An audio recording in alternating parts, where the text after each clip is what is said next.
Hello, ladies and gentlemen.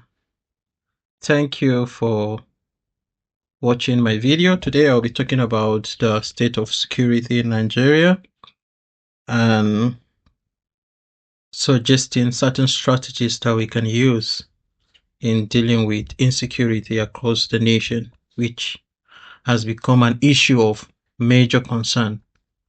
When you talk about insecurity, you ask what is responsible for insecurity. For Nigeria, insecurity in Nigeria can be regarded as man-made. So it's a man-made phenomenon or a man-made problem, which means that it's a problem that requires intelligence to solve. Because human beings are complex beings, and by the nature of their complexity, insecurity is a complex problem. So you can't just solve it by simply maybe employing more soldiers or recruiting more police officers. No, it requires a systems thinking approach to it. That means you look at different things at the same time to see how you can solve the issue of insecurity. When you talk about systems thinking, you're looking at the different aspects of the society that creates a melting pot for insecurity to thrive.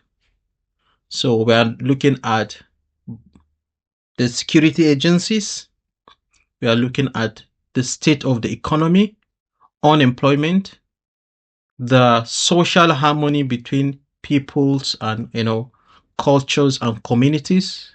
We are looking at political stability. We are looking at other socioeconomic indicators or factors that are contributing to that problem of insecurity. So systems thinking look at all of these issues and see how it can solve it at the same time. So the insecurity in Nigeria, it's a complex problem that requires systems thinking to tackle or to solve. And in this case, it means, just the clamor for, paying the police officers well. Yeah, it's good. It's part of the solution to the problem, but not the only solution to the problem. Paying the military, equipping them with the right tools, the right instrument, ammunitions, and weapons to go against these criminals and terrorists. These are all important aspects of tackling insecurity. But doing that alone is not enough. We have to look at what is called the wider social determinants of insecurity, like the state of the economy. What's the level of unemployment, especially among the young and energetic population, because they are often the instruments or the perpetrators of these criminal activities, whether it's kidnapping, terrorist activities, and other attacks on communities, the farmers' herders, conflict. This all constitutes to the single problem of insecurity in Nigeria. So you have to look at it holistically and develop holistic solution. Look at how these perpetrators are being recruited. Many of them are people that we failed to educate 10 to 20 years ago, right? And they have now become the instrument of, causing havoc to the state. What is the state of our healthcare? What is the quality of our infrastructure, our roads, our airports? What are the quality of all these factors that contribute to the quality of life of the people? So you can't treat people in an inhuman way and expect them to behave in an humane way.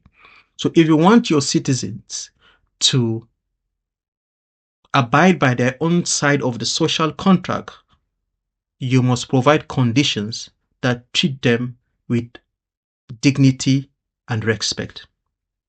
Going to a hospital and then finding out that there are no medicines to treat you is not treating you with dignity and respect.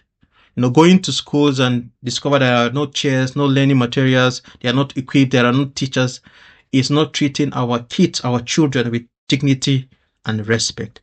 Traveling on roads that have potholes, Going to airports that are overcrowded with, facilities that are not well maintained is not treating you with dignity and respect. So you have to look at all of these factors. These are what is known as the wider determinants, the broader determinants of insecurity.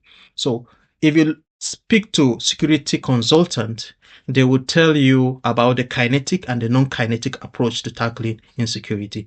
The kinetic approach is what most people tend to focus their attention on, which has to do with arming and strengthening our armed forces, buying the right equipment, giving them the right intelligence, improving their welfare and living conditions. These are all important, but they all contribute to the kinetic component. What of the non-kinetic? Like, you know, talking to community members to live in harmony, uh,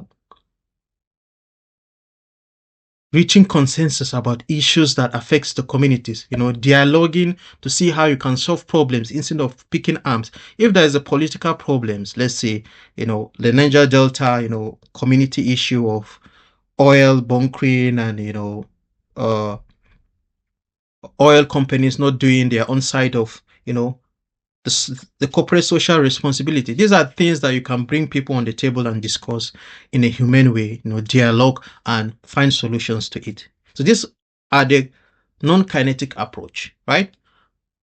Education, non-kinetic approach. Improving economy by creating jobs for our young people, non-kinetic approach. Improving the quality of our hospitals, not kinetic approach. Universities going on strike should stop, right? Going to schools that are substandard should stop.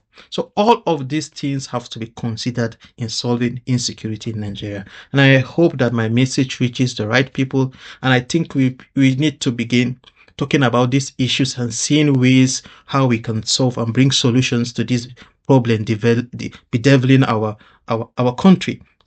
So we have to start profiling solutions, especially among the young people, sharing ideas on how we think that these issues can be solved. Because this issue is a persistent problem that, proved to be stubborn or wicked in nature. And I think we need to look at the best solutions available out there to solve this problem. So thank you very much for listening, and I hope to see you in my next episode. Thank you. Bye.